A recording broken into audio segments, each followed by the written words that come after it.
Hello, everyone, and welcome back to What's Your Mess. I am your host, Tracey D. Armstrong, and we're back again with another amazing episode. We have our amazing couple, Jeffery and Youlanda Britten, coming back to us to give us some more info and details about their mess and how they overcame it in their marriage and in their 34, almost 34 years of marriage. 34. Woo-hoo. Yeah. So I'm gonna be quiet and turn it back over to them so they can continue letting us know what's another mess that they have gone through and how they came out of their mess. Amen.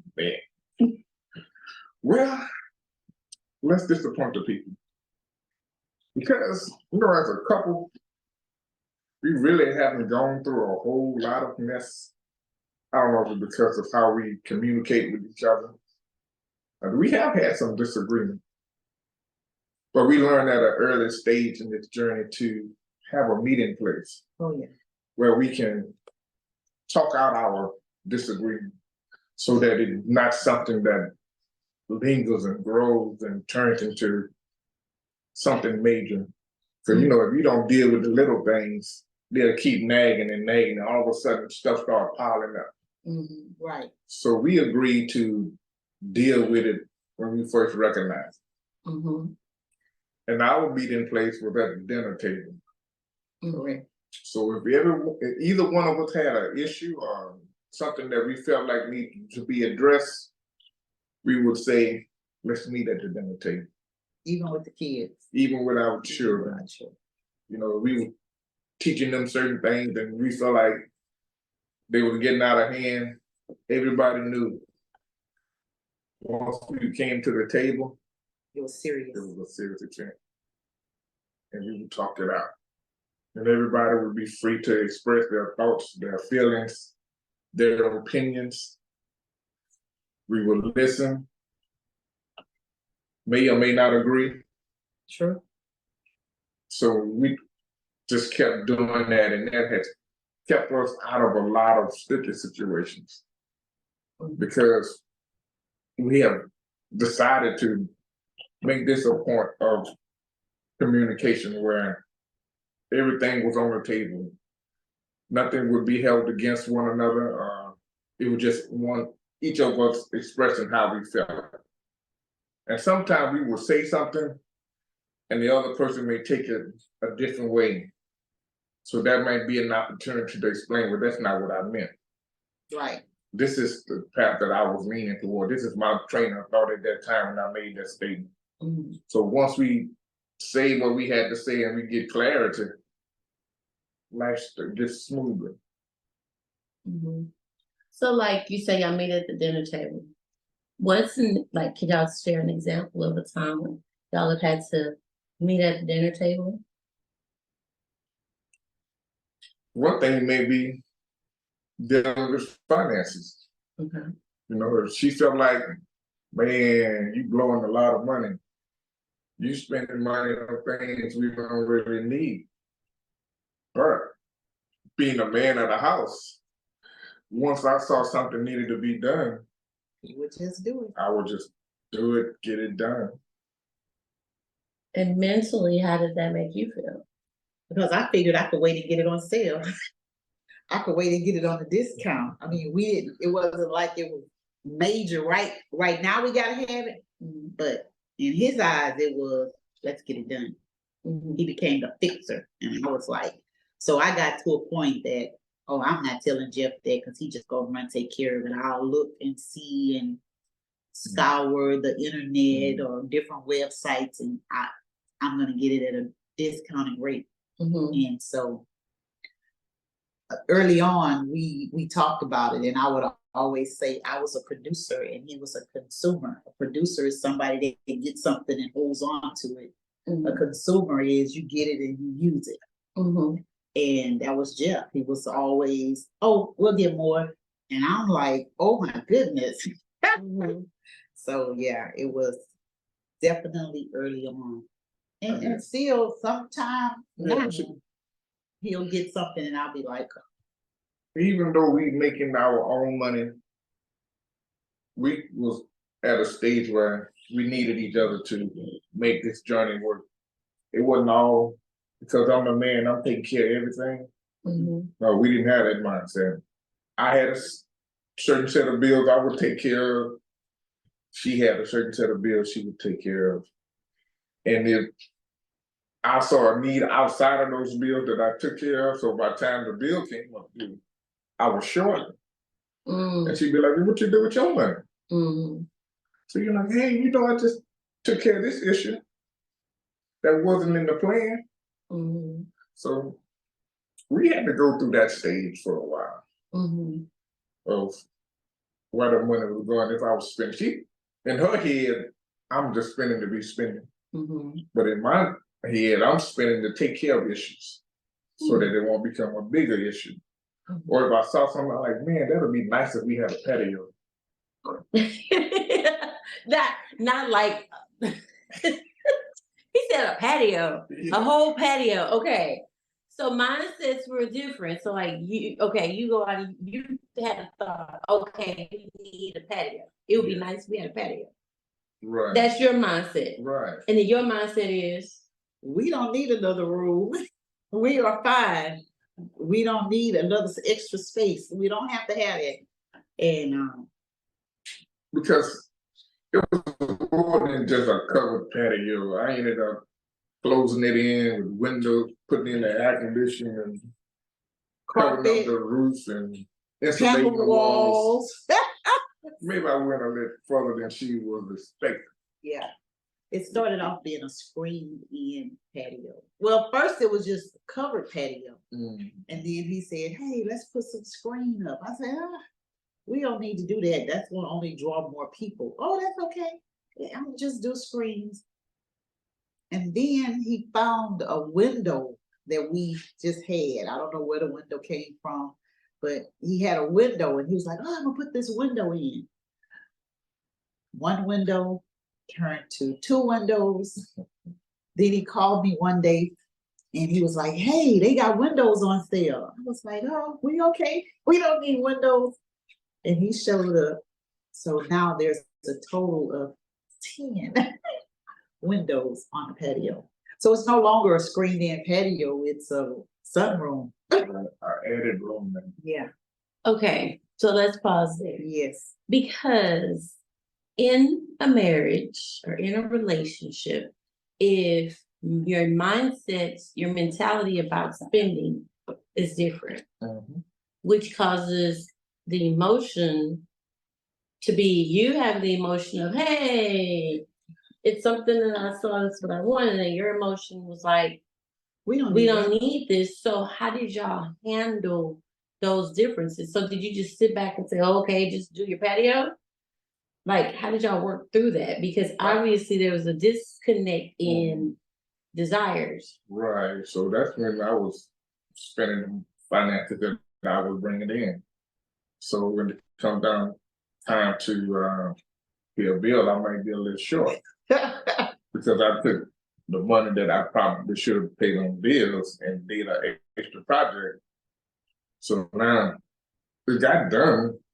She didn't always like it because now she had to take her money to cover my end. So she did it, but maybe with some regret, not really wanting to, so to speak. I wouldn't say regret. I would say hesitation. Like, hey, why you put us in this position? We did not need a closed-in 10-window carpeted paneling on the wall room. But we have it. We have it. And we got through that phase. But the thing that used to trouble us was it was no fault of either one of us. Correct. No, but it's like at a certain part of the year, it was like finances would just go crazy. We would never have enough money to cover our bill. We didn't have to buy nothing extra. We didn't have to do anything out of the norm. It's just that the money was always short. We hadn't done nothing different all year long. Things were running smooth. Come to the end part of the year, the last 3 months of the year, it's like just, I don't know, the spirit hit our money at that time and nothing was enough. Mm-hmm. So, and then like the first of the year will come around for that next year, everything will go back fine. So that was finances. We could never understand why that would happen. It wouldn't just be my account. It would be both of our accounts. Mm-hmm. It would just, a shortage would just show up. And so let me make sure I'm clear. So you all have two separate accounts? Yes. Actually, Well, we have, then Yeah. yeah. well, No. we've always had one account together. Mhm. Okay. That's the household account. Mm-hmm. And then he had his account and I had an account. Mm-hmm. And so I had an account because all my direct deposits went into one account. Mm-hmm. He had an account so that he can go and do his tools. Like he would go buy tools. It's like, we have a wrench. Yeah, but this is a different kind of wrench. She don't understand. Or we have this screwdriver. Yeah, but this is a different kind of screwdriver. I didn't understand. A screwdriver is a screwdriver. To me, you could take a knife and screw. But then you have star screwdrivers and oh man, it's just the list goes on the tools Mm-hmm. that he needed. So his account took care of whatever it was, and I didn't have to see it, and so it just worked. It doesn't work for everybody. I've heard a lot of people say, "Oh, you shouldn't have two accounts." It works for us. Mm-hmm. It works for us because if we look and see where the account that we share together is going to be short, then if it's his week and he's getting paid, he'll add to it. Mm-hmm. If it's my week and I'm getting paid, I'll add to it. So we always keep that account at a certain level. Mm-hmm. Okay, and so then our money is our money. Now, mind you, when we talk about running into financial deficit Mm-hmm. towards the end of the year, nothing never got cut off. Mm-hmm. Nothing ever.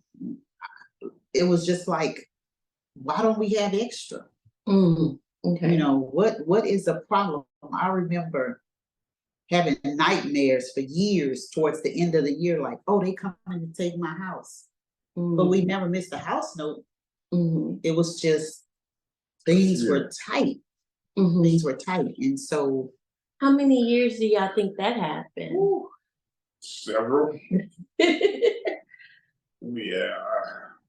I don't even know. It was just a season that we was in, and it would just always happen. We didn't have to do nothing out of the norm. It was just coming. You knew that season was coming. It just happened. and it was so crazy because it's like we started expecting it. September. Mm-hmm. So October, November, December. The last quarter of the year. Yes. It was like just clockwork. we couldn't understand what was going on. But so what did y'all do to turn that around? Because I know that finances are like one of the number one reasons why relationships don't work and things like that. We didn't point the finger at one another. We didn't say, oh, this because of you, this because of what you did earlier. We didn't do that. We just grinded it out together. Mm-hmm. It's always supported one another. So it wasn't like a finger pointing, like you the reason why we in this situation. Mm-hmm. Or because of something you wanted, now we falling short on this end. Mm-hmm. So we didn't ever do that. I can tell you during the good months, I started paying more on the house. Mm-hmm. So we eventually got the house paid off. Mm-hmm. You know, we had that 30-year mortgage that we probably finished it in 20, maybe. We just started, if we had extra money, I started applying it to the house. Mm-hmm. And so once we were able to pay the house off, Mm-hmm. then Freed up money. it freed up that quarterly in the 4 quarter deficits. Mm-hmm. or struggle or challenge, or I really don't know what it was. And then once we got rid of a house note, we were able to just have those funds and use it in other areas. Mhm. So, yeah. So, okay, quick question. You said, so who, you pay some of the bills and you pay some of the bills. How did y'all decide on that? It's flip-flop. So because, okay, and I'm asking this because, some people say, well, as the man of the house, the man should pay all bills. And I'm like, I know that that's not the case. Sometimes so how did y'all come with the agreement? Because with the amount of money that I was bringing in, I knew I could only cover so much of the income. And we sat down and talked about it. Right. So we agreed she would pay certain bills, then I would pay certain bills. Mm-hmm. And then it got a little tight at times for me. And I'm like, you know what? I don't want to pay the house note for this. I need you to take over the house note. Then I probably would hopefully take on something else. Smaller. Yeah. So how did you, okay, and y'all are communicating this, but I know like there's men out there that would not do that. Like men would be like, okay, I have to be the one to take care of these things. How did you mentally and emotionally not feel a certain way because she's paying the house note? The majority of the bills, we still in this together. We still one. So it's not really about who pays for what. It's about getting it done. And if we can agree to get it done, life becomes a little smoother. Even though the female may take on a little more heavier weight at times, but it's gonna roll back. The guy's gonna pick it back up. He might be just going through a period where things might be a little slow, a little tight. So she's there to pick it up. That's his helpmate. So once you understand that we in this together, maybe we can do whatever we want to do. So, and then how did you mentally and emotionally feel when it came to that? Because like I hear you saying, hey, we're in it together, let's get it done. But then were you ever feeling a certain way about that because you were having to take on the heavier load? It all came out in the wash as far as I see it. Whatever happened, okay, if this is what I need to pay, just tell me this is what I need to pay and I'll adjust. And so that's what I did. I just made adjustments. One of the things that I remember an adjustment was we had planned on doing Hawaii as a vacation. And we didn't do Hawaii because the funds wasn't there. Was I disappointed? Yeah, because I had been talking about Hawaii for like 2 or 3 years. So we're gonna do Hawaii, we're gonna do Hawaii. And it didn't manifest. So it was, okay, regroup. I could have literally went off and, just readjust. Things happen, make the change. Made a change, and to be honest with you, we still haven't went to Hawaii 33 years later. Gonna be 34. But we've been to Jamaica several times. We've traveled. I can tell he over there already planned in Hawaii. Look at his face. He's like, now that she said this, I'm gonna make it happen. He's like, oh, we can make Hawaii happen. Happy anniversary. Hawaii. But as far as when we first got married, he was living in an apartment, and I literally hadn't ever lived in an apartment. And it was really difficult to have people walking over my head, and the person behind us played their radio all day, and it was just too hard. And so we decided that we would get our own house. And one of the things was, regardless to what happened, I don't ever want to turn the water on and it doesn't come on. I don't ever want to turn the lights on and they don't work. I want no foreclosure signs in my yard. Other than that, I'm good. You said, as long as nothing got turned off, you're good. Yes. And as long as everything is working together for both of you all to be successful. Y'all's finances Right. were like always ended up coming back. Right. Yes. Yes. So was there a certain point in time where your finances just like completely like turned around? So you said like you paid the bills or like the house, so you got the house note paid off. And then you had extra finances and things like that to take care of other things. So where would you say y'all's finances are now? Girl, let me tell you. So we paid off a house, Mhm, we paid off a car, we mhm. paid off a truck. And I'm thinking, oh, we are set. So let's roll forward to this year. Well, in 2023.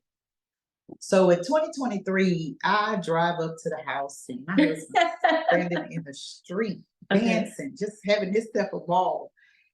And you know how you just do stuff automatically?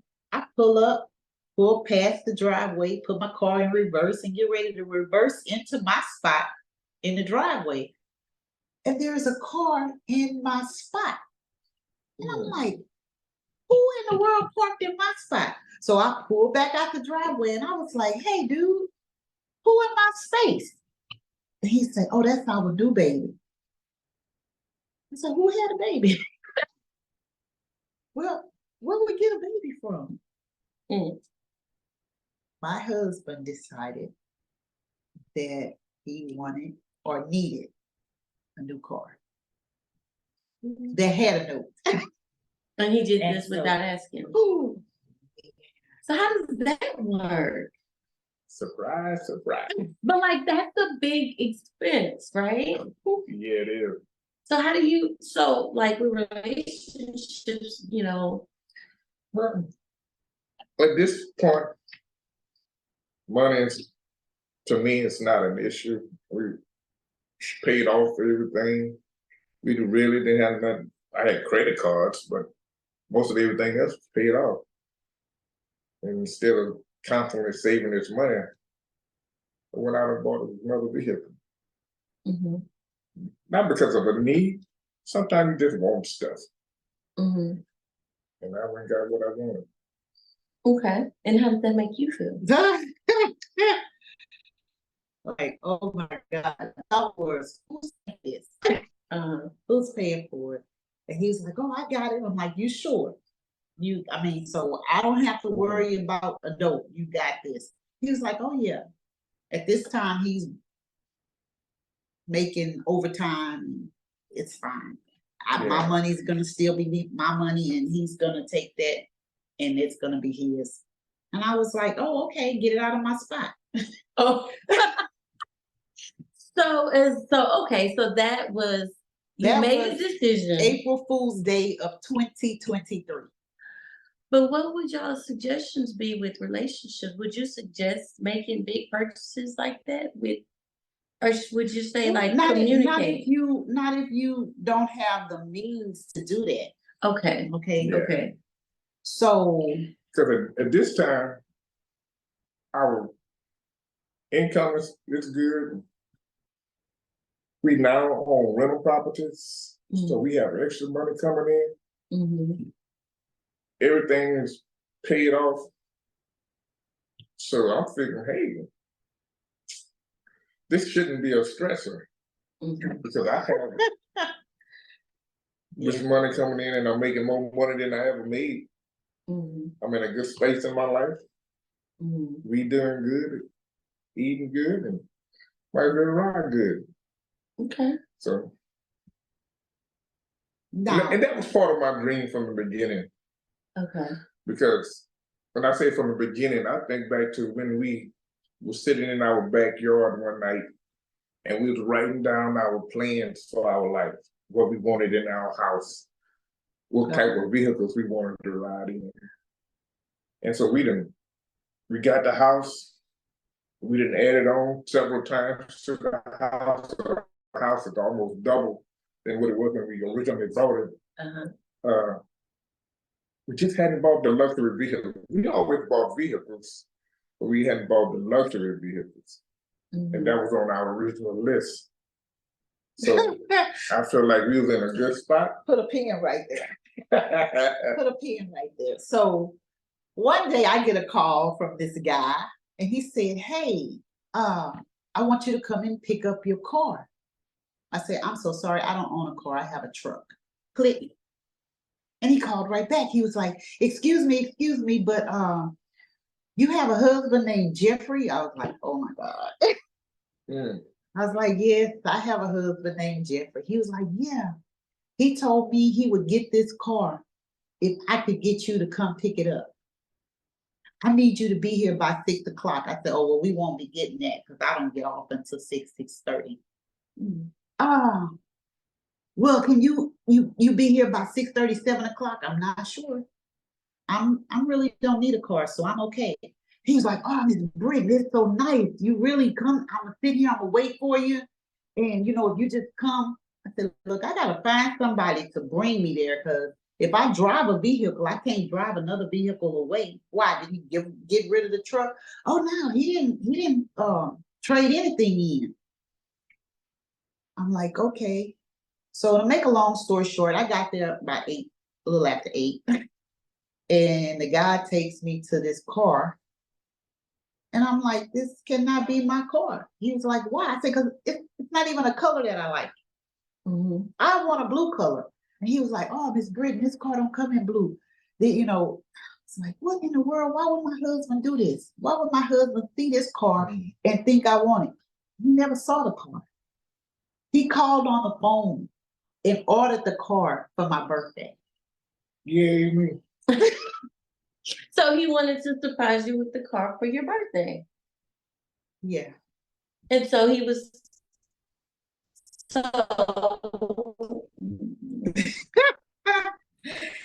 Yeah. So anyway,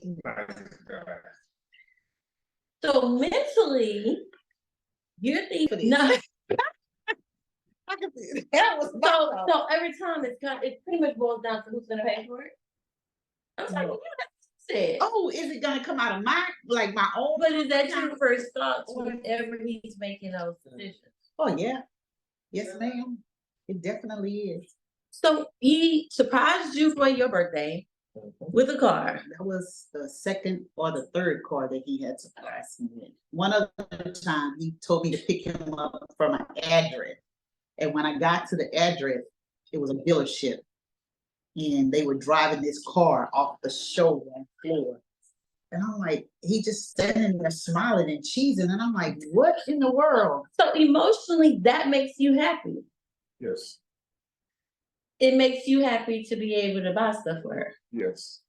And for you, that makes you concerned. Any concern about how it's going to be taken care of for the rest of the future.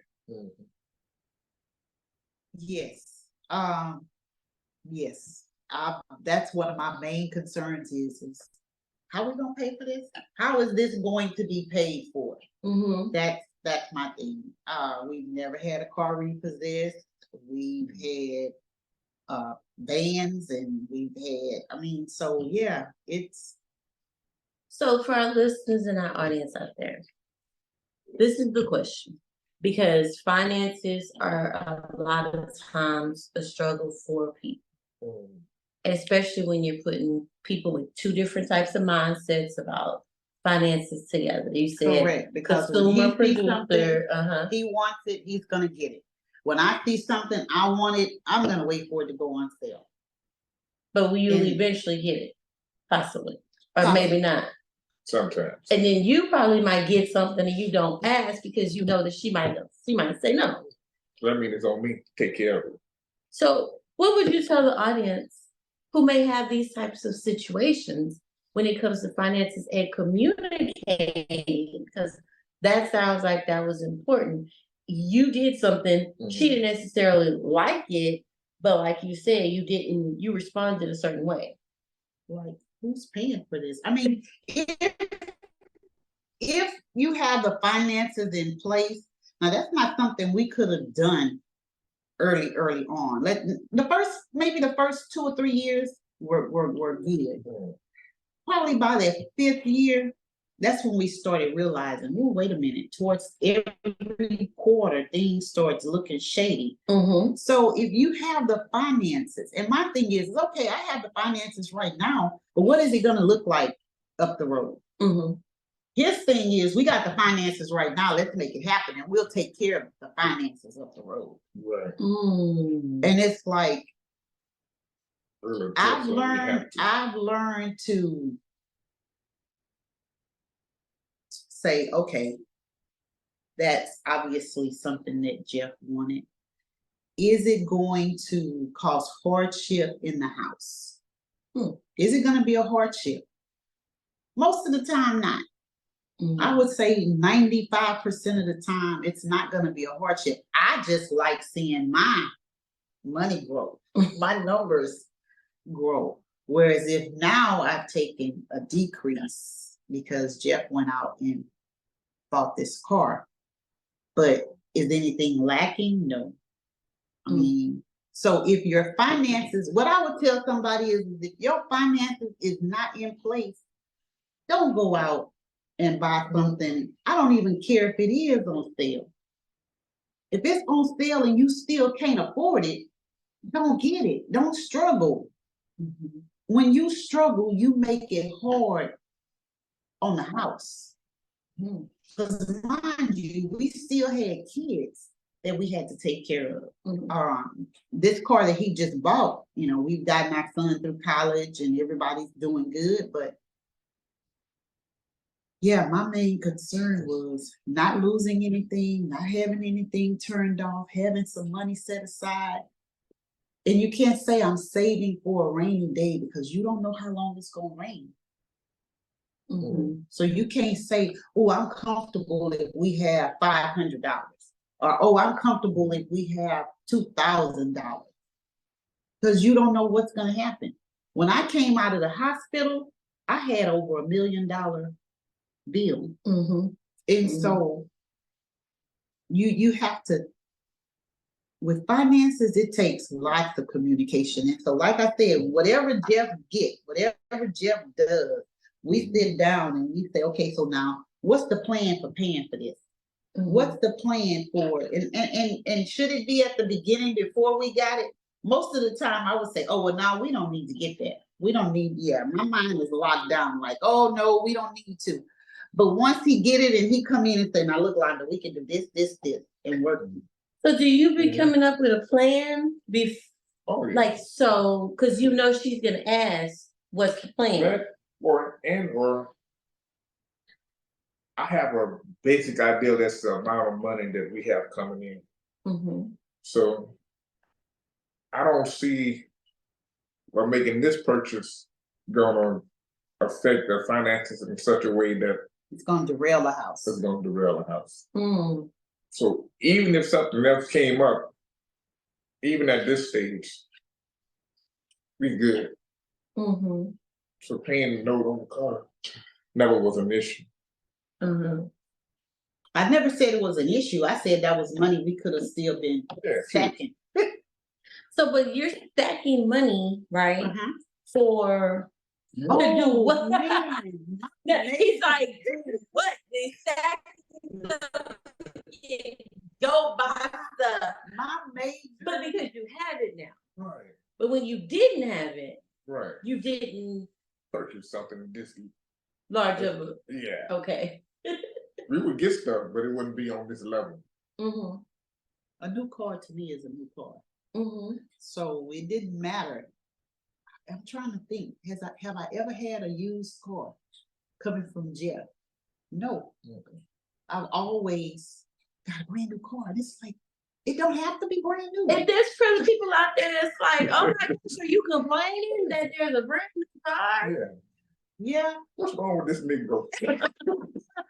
Yeah, because it didn't, at that point, I didn't feel like we needed it. So yeah, if Jeff came to me and said, Youlanda, I want to go and look for this car. This is the car that I want.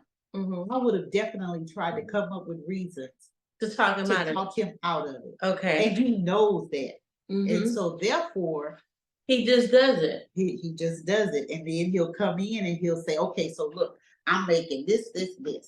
Okay. We're covering this. So now I have this extra. I'm gonna take that and put it towards this. Okay. And it's like, okay, nothing is coming out of the main account. Mhm. It's just he's handling it. Mhm. So So for those that are out there that have those same types of relationships, where one or the other is more spontaneous to purchase, Good word. what what would you say so that the relationship can still make it and the marriage doesn't fall apart because of a difference in financial perspective? I say, know where you are financially. If you're not putting your family in an issue or situation that's going to cause lack in the house, if you see through your planning, we can do this, and if it's in your heart to get it done, for me, I say do it. But if you struggling or things tight already, this might not be the season to go out and to make a purchase. Mhm. But if things then leveled out and you see extra, and you know making this purchase not gonna take away from your responsibilities, Mhm. we can do it. Okay. You said if they have the finances, then have a plan in place. Right. How you gonna take care of things? What would your final words be to our married couples out there, or people in relationships, or even if you're looking to get married or to be in a relationship? What would you suggest? Final word. You wanna go? Let me go. you go. Always be able to communicate. Set a space in your house where this is our meeting, not in our bedroom, but in a separate place where we can come and just sit and talk with whatever issues or concerns we may have. Everything may not be drastic, but even if you see something that we may have, one party may have spoken and the other party may not have taken the way you intended it, so you can come to that space and talk it over and get clarity.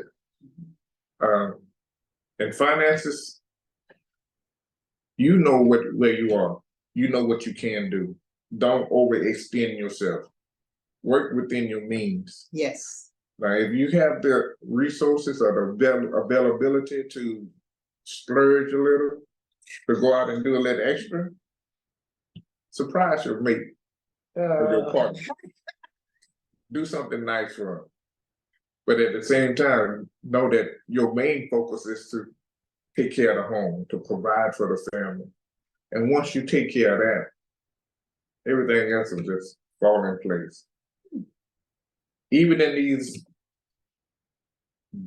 purchases that I may have did along the way, we always made it work.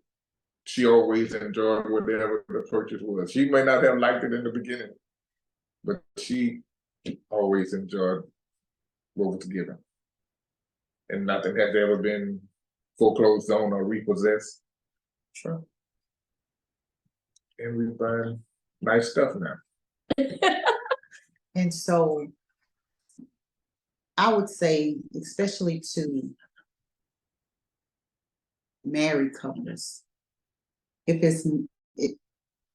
we tend to make things little issues, major issues. Life or death matters. And it's not that serious. It's okay. It's okay that Jeff went out and purchased a vehicle of his choice. Because I didn't have a choice. It doesn't matter to me one way or the other what the car is or what this is or what that is. It's not a life or death situation. Enjoy life. Enjoy your mate. I mean, this is my friend. So when my friend mess up, I don't talk about him or down him. We get together, we try to communicate and get a plan. And then there are times when we have to agree to disagree. We just have to disagree because I'm like, Jeff, I just don't get it. I don't understand it. So we'll bring it back to the table at another time. And that'll give me the opportunity to look and see, okay, so look at this, because he's got all of this stuff wrote down. And it's like, okay, it gives me the opportunity to look this plan over, and most often I'm okay with it. It's like, you got it, we making it work. I've never hit the switch and the lights didn't come on. Never turned on the water and the water didn't come on. Now, if you're in that type of situation, you got to work together. True. Working together means so much. So don't kick him to the curb. Don't throw him out. Pray about a lot of stuff. And I think it'll work out. And, you know, you go through seasons on this journey. True. Especially in finances. You have a mate, a loved one, a spouse, and they in a season where they might not be making the kind of money that maybe they used to make or they desire to make. Don't give up on that person. Don't put them down. Don't belittle them or talk to them like they less, because now all of a sudden you the breadwinner. Right. And that man still hold the position of head of the house. So give him that respect, give him that honor. Build him up. Even though he may be going through a season where things don't seem to be working out. When you encourage him, that motivates him to want to do more, motivates him to go and excel and to be the man that the house needs. So always lift your man up. And likewise, husband, love your spouse. You know, even when you don't always agree, always let love be the leading force. Yes, behind definitely. all the things that you do. So when you come together, you talk, you can come to an agreement, you can come to a solution that would be a benefit to everyone. Hope that was a benefit to you guys. Yeah, thank you. This is Tracey D. Armstrong with What's Your Mess? How we doing, y'all? Hey.